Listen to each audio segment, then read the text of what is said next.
এই শীতের ভেতরে কে আইস কফি খায়? কে আইসক্রিম খায়? অনেক আপুরা আছেন, অনেক ভাইয়ারা আছেন এই শীতের ভেতরে আইস কফি, আইসক্রিম না খাইলে তাদের ভালো লাগে না। কোরিয়ানরা ম্যাক্সিমাম কোরিয়ানরাই আছেন এই শীতের ভেতরে আইস কফি হাতের মধ্যে ঝাঁকাইয়া রাস্তা দিয়ে যাবে আর খাবে। কোনো এক জায়গায় বসে রয়েছে কোনো একটা কফি শপে আইস কফি খাইতেছে।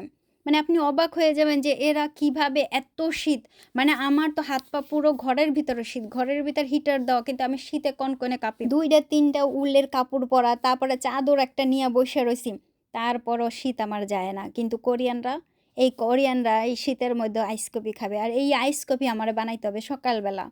বাইরে কেমন কুয়াশা কুয়াশা, ভোরবেলা বিকেলবেলা, মানে যখন ইচ্ছা তখন, যখন আপনাদের দুলাভাইয়ের আইস কফি খাইতে ইচ্ছা করবে তখনই খাবে এই শীতের ভেতরে। আমি বুঝি না আইস কফি খাওয়ার পরও তাদের কেন গলা ব্যথা হয় না। আমার তো বরফ দেখলেই এই শীতের মধ্যে এই মানে দূর থেকে দেখলেও আমার কেমন যেন গলা ব্যথা করতে থাকে। তারপরে যখন বানাইয়া যখন দিয়ে দিই তখন মনে হয় যেন আমারই নিজেরই গলা ব্যথা আরম্ভ হচ্ছে, তখন আমি বারবার খালি গরম গরম চা খাইতে থাকি। এই আইস কফি বানাইতে বানাইতে আমার তো মাঝে মধ্যে গলার থেকে সরও বের হয় না, মানে মনে হচ্ছে যেন আমি আইস খাইতেছি, এইরকম অবস্থা হয়ে যায়। আমি যখন রাস্তা দিয়ে হাঁটি, যখন দেখি কোনো আপুদের হাতে আইস কফি, মানে আমার নিজেরই গা না আরও বেশি ঠান্ডা হয়ে যায়। আর এমনি আমি ঠান্ডায় মানে রাস্তা দিয়ে যাওয়ার সময় হাঁটতে পারি না, তখন আমার পা আরও বেশি মনে হয় যেন অবশ হয়ে যায়। আমি যে কী করব মানে বুঝি না।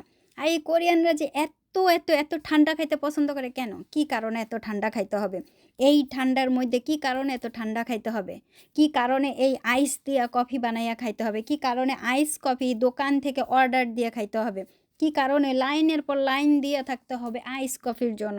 আমি বুঝি না, সত্যি বুঝি না। দেন পানি অল্প একটু দিয়া, কতগুলো কফি দিয়া, গোলাই দিয়া, চিনি দিয়া, কী সুন্দর কইরা এই যে ঝাঁকাই লাস্টে যখন দেখবো যে ঠিক আছে, তখন এই যে আইসগুলা দিয়ে দেবো। কী কারণে? আমি জানি না কী কারণে। তাও আবার এই যে দেখেন আইসটা যেন গইলা না যায়, অনেকক্ষণ যেন খাইতে পারে, সে যেন বড় একটা এই যে থাম্বলে কইরা দিয়ে দিলাম। এই হইতাছে গিয়া কোরিয়ানদের লাইফ। আর বাইরে কিন্তু প্রচুর শীত। আপনাদের দুলাভাই কী করছে জানেন? জ্যাকেট থুই আইছে গাড়িতে। সেই গাড়িতে জ্যাকেট থুই আইছে, এখন সে যাবে এমনি হাঁটতে যাবে এই শীতের ভিতর।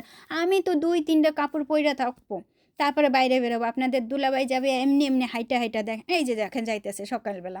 দেখেন তিনি কি অবস্থা, দেন কুয়াশায় দেখা যাইতেছে না কোনো কিছু, একেবারে অন্ধকার হয়ে গেছে শীতে। কিন্তু আপনাদের দুলাভাইয়ের কি হবে, ওই দেখেন যাইতেছে কি সুন্দর করে যাইতেছে। ওইখানে একটু কি যেন ময়লা ঠেলা ফেলাই, আবার এই যে দেখেন ঘুইরা ফিরা যাইয়া এখন সে হাইটা চলে যাবে, গাড়িতে রাইখা আসছে, বুঝছেন?